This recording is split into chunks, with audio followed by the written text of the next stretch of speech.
Hello students, welcome to intermediate first year class.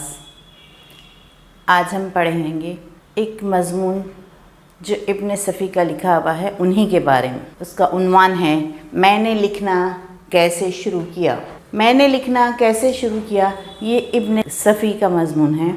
मुसन्निफ़ का तारुफ़ इब्न सफ़ी का असल नाम इसरार अहमद था। इनकी पैदाइश 26 जुलाई 1928 को इलाहाबाद उत्तर प्रदेश के एक गांव नारा में हुई। इब्न सफ़ी के क़लमी नाम से जासूसी नावलें लिखकर उर्दू दुनिया में शोहरत हासिल की। उनके वालिद का नाम सफ़ीउल्लाह था। इब्न सफ़ी के रिश्ते के मामू नूह रावी उर्दू ज़बान के बड़े शायर थे। इब्न सफ़ी ने नारा के primary school, DAV school, Allahabad evening Christian college और इलाहाबाद यूनिवर्सिटी से तालीम हासिल की। जामिया आगरा से BA की डिग्री हासिल की। 3 साल पेशे तदरीस से वाबस्ता रहे। 1952 में अपनी वालिदा के साथ पाकिस्तान चले गए।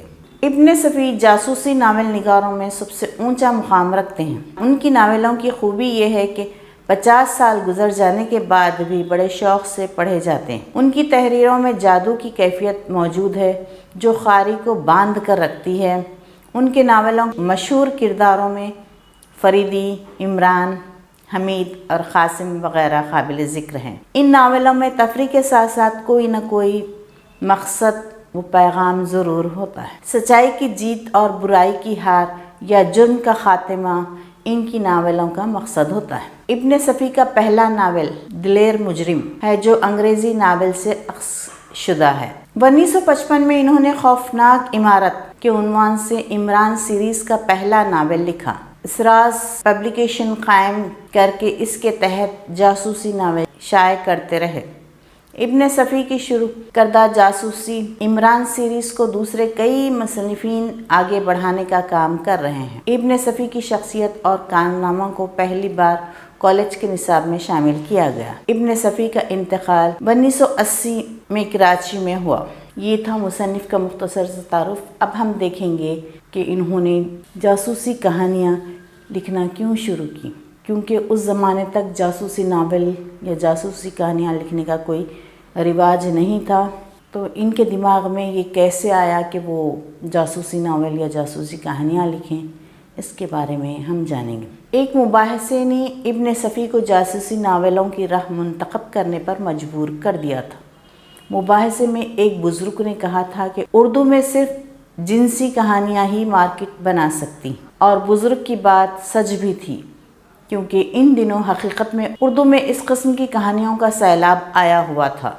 इब्न सफ़ी को उन बुज़ुर्ग से इख्तिलाफ था।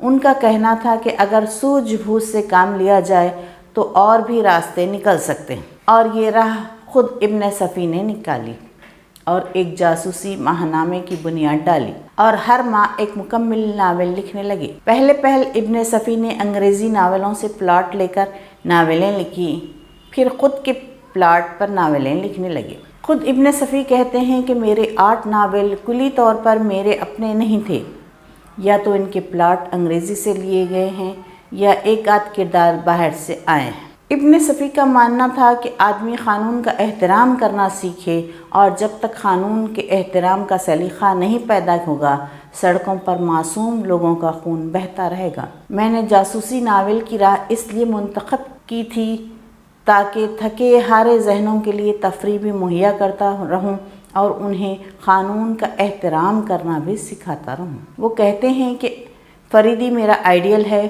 जो ख़ुद भी क़ानून का एहतराम करता है और दूसरों से क़ानून का एहतराम कराने के लिए अपनी ज़िंदगी तक दाव पर लगा देता है। ये था असल मकसद इब्न सफ़ी की जासूसी नावल लिखने का।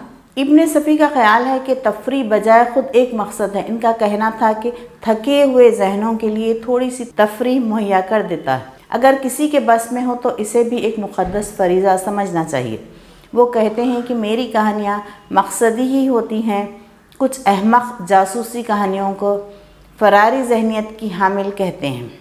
इन्हें शायद ये नहीं मालूम कि फ़रार ही बुनियादी तौर पर मज़ीद तामीर का बायस बनता है। इंसानियत से फ़रार इंसानी तबीयत की पहचान है। इब्न सफ़ी अदब की बातें करने वालों का मजाक उड़ाते हुए कहते हैं कि मैं बहुत ज़्यादा ऊंची बातों और 1000 के एडिशन तक महदूद रह जाने का ख़ायल नहीं हूँ। وہ سوال کرتے ہیں کہ میرے دوستوں کا اعلیٰ و ارقہ ادب کتنے ہاتھوں تک پہنچتا ہے اور انفرادی یا اجتماعی زندگی میں کس قسم کا انقلاب لاتا ہے۔ ان کا خیال ہے کہ افسانوی ادب چاہے کسی معیار کا ہو، محض ذہنی فرار کا ذریعہ ہوتا ہے، کسی نہ کسی معیار کی تفریح فراہم کرنا ہی اس کا مقصد ہوتا ہے۔ ابن صفی کہتے ہیں کہ فٹ بال کا کھلاڑی شطرنج سے نہیں بہل سکتا، اسی طرح سوسائٹی کے ایک بہت بڑے حصے کے لیے اعلیٰ ترین افسانوی ادب خطائی بے معنی ہے۔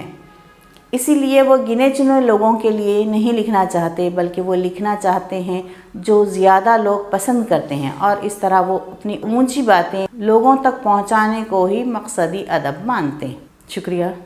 سمجھ میں آ گیا بچوں آپ لوگوں کو کہ ابن صفی نے جاسوسی ناول لکھنا کیوں شروع کیا، اس کے پیچھے ان کا مقصد کیا تھا، اور وہ اپنے ناولوں میں کس طرح اپنے دلی جذبات کا اظہار کرتے ہیں، لوگوں کو برائیوں سے روکتے ہیں، اور سب سے بڑی بات لوگوں کو قانون کی تعلیم اور قانون کا احترام کرنا سکھاتے ہیں۔ شکریہ۔